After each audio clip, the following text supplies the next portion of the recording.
Un jour, une petite fille préparait les plantains avec sa mère. Et elle se rendait compte que chaque fois que sa mère préparait les plantains, elle avait tendance à couper les deux extrémités du plantain. Et elle demande à sa mère, mais maman, pourquoi est-ce que tu coupes les extrémités du plantain?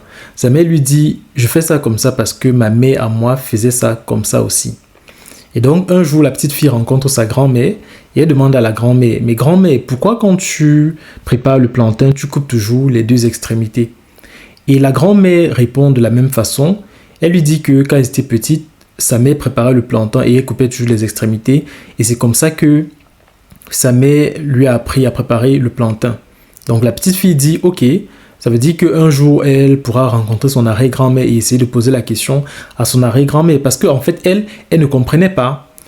Donc quand elle rencontre son arrière-grand-mère, elle pose la question. Et son arrière-grand-mère lui donne une réponse qui l'a totalement choquée. Son arrière-grand-mère lui dit, je coupais les extrémités des plantains tout simplement parce que ma mamite à l'époque était trop petite et ne pouvait donc pas prendre le plantain dans son entièreté.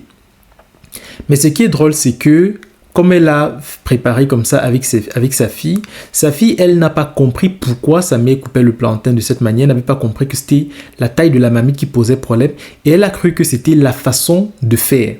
Et donc elle a transmis la même chose à sa fille, à elle, qui est devenue la mère de la petite fille, qui se posait la question.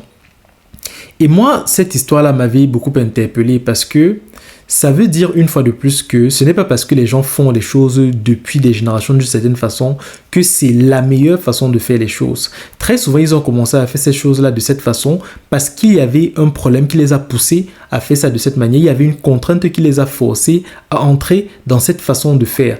Mais le temps change et les choses également changent. Ça veut dire qu'aujourd'hui, les choses peuvent se faire différemment.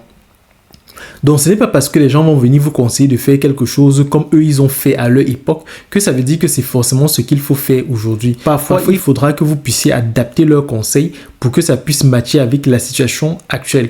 Et parfois ces conseils-là ne seront même plus d'actualité parce qu'en réalité le monde aura juste trop changé. En une dizaine d'années, il y a beaucoup de choses qui peuvent se passer. En une vingtaine d'années, vous imaginez, une trentaine d'années alors.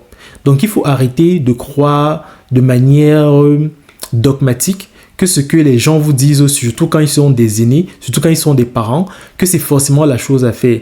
Bien sûr, ils ont de l'expérience, mais parfois leur expérience n'a plus rien à voir avec les réalités actuelles du monde. Et il faut comprendre ça et pouvoir s'adapter et s'ajuster. C'était Steve Nouyep. Ne sois pas faible et surtout tu t'abonnes pour garder le bon état d'esprit et changer ta vie.